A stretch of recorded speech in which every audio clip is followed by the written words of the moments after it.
Enjoy your worthless farm. My brother sneered at the will reading. But beneath the old barn, I found something that turned the farm into a $100 million empire. Now they're begging. The old grandfather clock in the lawyer's office struck 3 as Mr. Patterson shuffled through my grandfather's will. My brother Michael sat across from me in his perfectly tailored suit, already wearing the smug expression of someone who knew he'd won. Next to him, my sister Catherine examined her manicure, barely containing her impatience. I'm Hannah Miller, the youngest of 3 siblings, and according to my family, the least successful. While Michael ran his investment firm and Catherine managed her luxury real estate business, I had chosen to study environmental science and sustainable agriculture, choices that had made me the family disappointment. Now then, Mr. Patterson adjusted his reading glasses to the matter of distributing Harold Miller's estate. I caught my reflection in the office window, simple blouse, practical pants, work boots still muddy from my morning at the research center. Next to my polished siblings, I looked exactly like what they thought I was, the family failure. To my grandson, Michael Miller, Mr. Patterson read, I leave my investment portfolio valued at approximately $4 million. Michael's smile widened. No surprise there. He'd been managing those investments for years, carefully positioning himself as the responsible grandchild. To my granddaughter, Catherine Miller, I leave my properties in the city, including the apartment building on 5th Avenue and the commercial space in Brooklyn. Catherine finally looked up from her nails, nodding in satisfaction. The properties were worth at least $6 million. And to my granddaughter, Hannah Miller. Mr. Patterson paused, glancing at me over his glasses. I leave the family farm in Millbrook, including all land, structures, and equipment thereon. The silence lasted exactly 3 seconds before Michael burst out laughing. The farm? He wheezed, wiping tears from his eyes. That worthless piece of dirt? Oh, this is perfect. Catherine joined in with her theatrical giggle. Well, it makes sense. Hannah's always been interested in playing in the mud. Now she can do it full time. I sat there, my face burning, but my voice steady. Are there any conditions attached to the inheritance? Mr. Patterson nodded, relieved to have a serious question. Only that the property cannot be sold for at least 1 year after taking possession. Michael's laughter redoubled. 1 year? You'll be broke by then. That place hasn't turned a profit in decades. The property taxes alone will bankrupt you. Enjoy your worthless farm. Catherine stood up, already reaching for her designer handbag. Maybe you can grow organic kale or whatever it is you studied in college. I remained seated as they strutted out, still laughing. Mr. Patterson waited until their voices faded before speaking again. There is one more thing, Miss Miller. Your grandfather left this for you. He handed me an envelope, my name written in Grandpa's shaky handwriting. He was very specific that you should receive it only after the others had left. I opened the letter carefully, recognizing the paper from Grandpa's old desk. Dearest Hannah, by now you know about the farm. Your brother and sister will think I'm punishing you, but they never understood what that land really means. They see dirt and crops and outdated buildings. But you've always seen the potential in things others dismiss. Remember the stories I used to tell you about the old barn? About why it was built where it was and what lies beneath? It's time for you to find out if those stories were true. The key in this envelope opens the locked cabinet in my study. Inside, you'll find everything you need to understand. Trust yourself, little one. You're the only one who can unlock what that farm really holds. All my love, Grandpa. A small brass key fell from the envelope into my palm. I looked up at Mr. Patterson, who was watching me with curious eyes. Did you know about this? He shook his head. Your grandfather was a private man, especially in his later years. But he always spoke highly of you. Said you had a gift for seeing value where others couldn't. That evening, I drove out to the farm alone. The spring sunset painted the old buildings in shades of gold, making the weathered wood glow. I'd always loved this place. Spent countless summers here helping Grandpa with the horses and listening to his stories. The study was exactly as he left it. Books everywhere, maps spread across the desk, his old leather chair still holding the impression of his favorite reading position. The locked cabinet stood in the corner, untouched since his passing 3 months ago. The key fit perfectly. Inside, I found a stack of notebooks, geological surveys, and maps, decades of research and observations. But it was the small leather-bound journal on top that caught my attention. The first entry, dated 1962, made my heart stop. Today, I confirmed what I've suspected for years. The geological formations under the North Barn aren't natural. The core samples show clear signs of mineral deposits, but that's not all. The radiation reading suggests something far more valuable. I can't risk anyone finding out until I'm certain. But if I'm right, this farm sits on top of one of the largest rare earth element deposits in North America. I sank into Grandpa's chair, my hand shaking as I turned the pages. For decades, he had secretly studied the land, gathering evidence of what lay beneath the surface. The barn had been built specifically to hide his test sites, its location chosen not for farming convenience, but to mark the center of something extraordinary. The final entry was dated just 2 weeks before his death. Hannah will find this. She's the only one who ever really listened, who understood that this land holds more than just crops. Michael and Catherine want quick profits and easy money. They'll never have the patience to discover what's beneath their feet. But Hannah, she has my curiosity, my determination. She'll know what to do with this knowledge. I stayed up all night, reading through the journals and studying the maps. By sunrise, I knew 2 things with absolute certainty. My grandfather had been right about the mineral deposits, and I was holding information worth millions, possibly billions, of dollars. My phone buzzed. A text from Michael. "Hope you're enjoying the dirt farm. Let me know when you're ready to sell it cheap. I might know some developers who take it off your hands." I smiled, looking out over the misty fields toward the old barn. "No, thanks," I typed back. "I think I'll hang on to it for a while." If only he knew what was really hidden beneath that worthless dirt. The first thing I did was call Dr. Sarah Chen, my former professor and mentor in environmental science. If anyone could help me confirm Grandpa's discovery without drawing attention, it would be her. "Rare earth elements?" she said, examining the geological surveys spread across the barn's work table. "Your grandfather was tracking these patterns for decades." The man was brilliant. I nodded, pointing to the most recent readings. "He used old equipment, but the signatures are clear. I think there's a massive deposit under this entire northern section." Sarah walked the perimeter of the barn, her instruments beeping steadily. "Hannah, if these readings are accurate, this isn't just a deposit. This could be one of the largest rare earth element finds in the country. Do you understand what that means?" I did.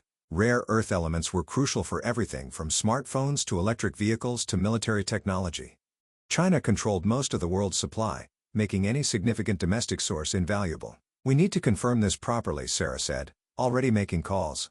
"I know some people who can help discreetly." Over the next few weeks, a small team of trusted geologists conducted comprehensive surveys of the property. They worked at night using advanced equipment that would have seemed like science fiction to Grandpa, but their findings confirmed what he had suspected all along.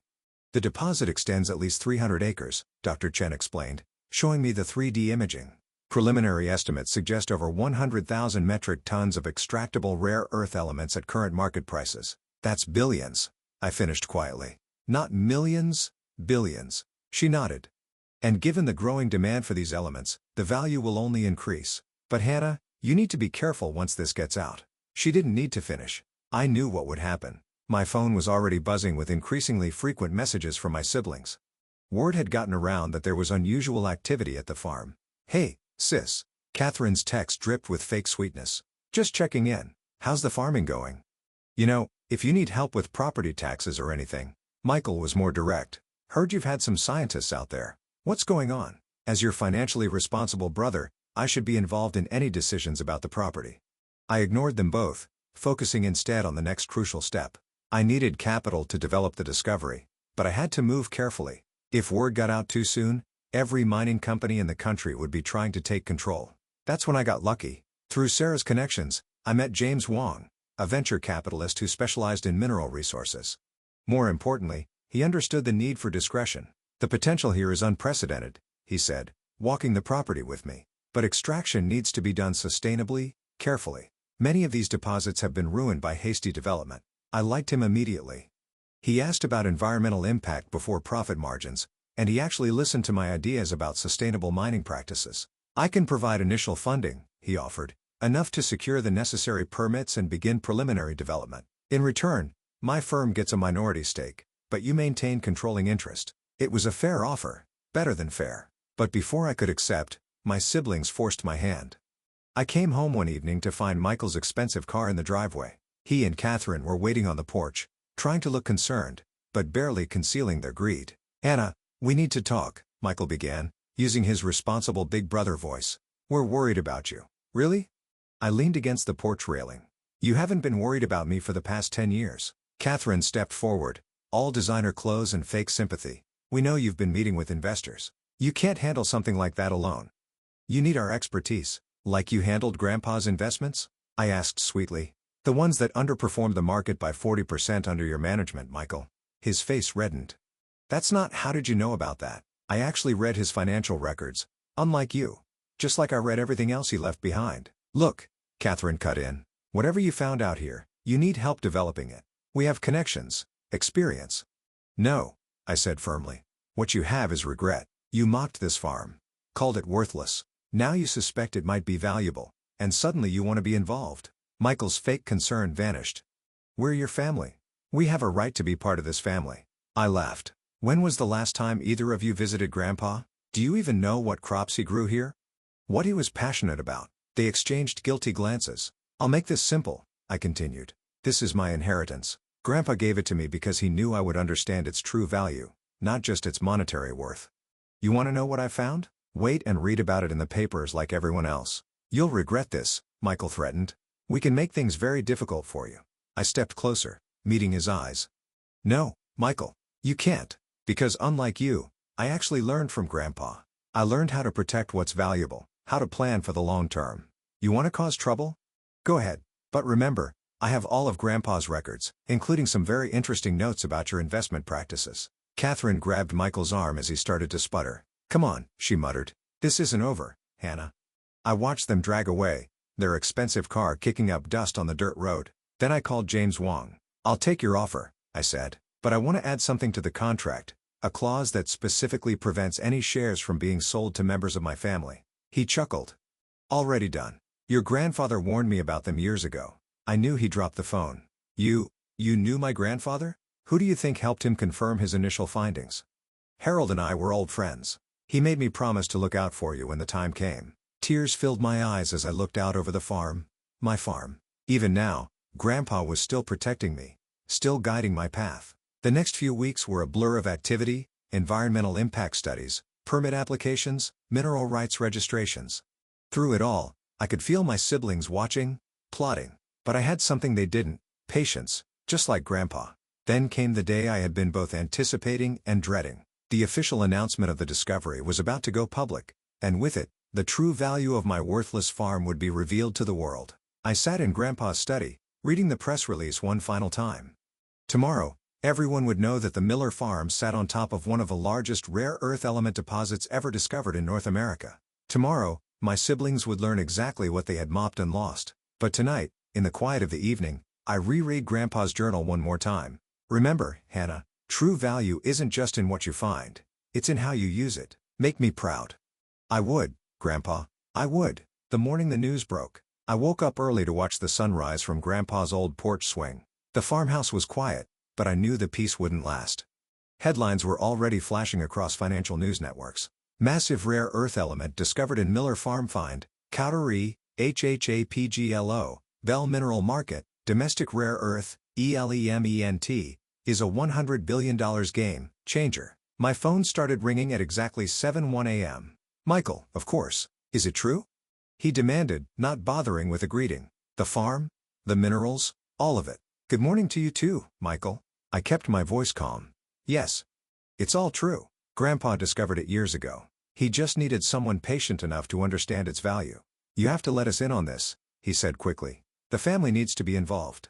We have connections, experience, like your experience in calling it a worthless dirt farm. I cut him off. Or Catherine's expertise in mocking my career choices. That kind of valuable experience. Before he could respond, another call beeped through. Catherine, then another. Our parents, then the local news stations, investment firms, mining companies. Everyone wanted a piece of what they had all dismissed just months ago. I let most of them go to voicemail, but I did take one call from Mr. Patterson, Grandpa's lawyer. Your grandfather would be proud, he said warmly. He always said you were the only one who truly understood the value of patience. Around noon, a sleek black car pulled into the driveway. Michael and Catherine stepped out, both dressed for business, both wearing their most convincing smiles. Hannah, Catherine called out, walking toward the porch. We've been trying to reach you all morning. I stayed in my seat, noting how strange they looked here. Designer clothes against the backdrop of weathered barn wood and growing crops. Whatever you're here to propose, I said quietly. The answer is no. Michael stepped forward, straightening his tie. Just hear us out. We've already spoken to some investors. Major mining companies are interested. We could turn this into billions. I already have, I interrupted, pulling out the latest valuation report. The preliminary estimates were conservative. With sustainable extraction methods and proper development, the deposits are worth close to $100 billion. They both froze, their faces paling as the numbers sank in. But how? Catherine stammered. You can't have arranged all this alone. Actually, I did. Well, with help from the people Grandpa trusted, not the family who ignored him. I stood up facing them directly. Did you know he spent his last year studying geology? That he took night classes to understand mineral analysis? Of course not. Because neither of you visited him unless you needed something. That's not fair, Michael protested weakly. No. When was the last time you asked him about his life, his interests, his dreams for this land? I walked to the porch railing, gesturing at the farm around us. You saw dirt and crops and worthless space. He saw the future, and he made sure it went to someone who would see it too. Catherine's composure finally cracked. You can't just cut us out. We're family. Family? I turned back to them, my voice sharp. Let me show you something. I led them into Grandpa's study where I'd laid out his journals and notes, decades of research, observations, and plans, all meticulously documented. He knew about this deposit for years, I explained. But he also knew that if he announced it too soon, it would be exploited wrongly. The land would be stripped, the environment destroyed, all for quick profit. So he waited, and he watched. I opened one journal to a marked page. He watched how Michael managed his investments, always looking for fast returns, never thinking long-term. He saw how Catherine treated her real estate clients, squeezing every dollar without concern for community impact. Their faces reddened as I continued, and he watched me studying environmental science, learning about sustainable development, understanding that true value isn't just about money. So this was his revenge. Michael's voice was bitter. Punishing us by giving everything to you. No. I shook my head. This was his legacy. He gave the farm to the person who would develop it responsibly, who would use its resources to do more than just get rich. I handed them each a folder. Inside, you'll find the preliminary plans for the Miller Sustainable Development Project, a rare earth element extraction operation that will set new standards for environmental protection, a research center for developing green mining technologies, a foundation to fund scientific education. They flipped through the papers silently as I continued. This isn't just about mining minerals. It's about changing how we think about resource development. And, yes, it will make billions, but those billions will do more than just make us rich. Catherine looked up, tears in her eyes. We really never knew him, did we? No, I said softly. You never tried. Michael was still staring at the plans. These are impressive. The technology, the environmental protections. This could revolutionize the entire industry. That's what Grandpa wanted. I nodded. He used to say that true wealth isn't what you take from the land. It's what you give back to it. They stayed quiet for a long moment, finally seeing the farm and our grandfather through new eyes. So what now? Catherine finally asked. Where do we fit in? I took a deep breath. That depends on you. I'm establishing a board of directors to oversee the foundation's charitable work. There are seats available, but they come with conditions. What conditions? Michael asked cautiously. You have to earn them. Spend a year working in environmental conservation. Learn about sustainable development. Prove that you understand what Grandpa was trying to build here. Then we can talk. To my surprise, they both nodded slowly. He really was brilliant, wasn't he? Catherine said quietly, looking around the study. We just couldn't see it. As they left that evening, the sunset painted the old barn in shades of gold, just like it had the day I first discovered Grandpa's secret. But now the barn wasn't hiding anything. Instead, it stood as a monument to patience, to vision, and to understanding that true value often lies beneath the surface. The next few years transformed more than just the farm. The Miller Sustainable Development Project became a model for responsible resource extraction worldwide. The research center attracted scientists from around the globe. The foundation funded scholarships for students studying environmental science and sustainable technology. Michael and Catherine did eventually earn their board seats, though the process changed them more than they expected. Working in conservation taught them what Grandpa had always known, that real wealth isn't just about money. As for me, I still live in the farmhouse, watching crops grow alongside our sustainable mining operation. Sometimes, in the quiet of evening, I sit in Grandpa's study and read his journals, finding new wisdom in his words. Remember Hannah? He wrote in his final entry. The greatest inheritance I can leave you isn't the minerals under this farm.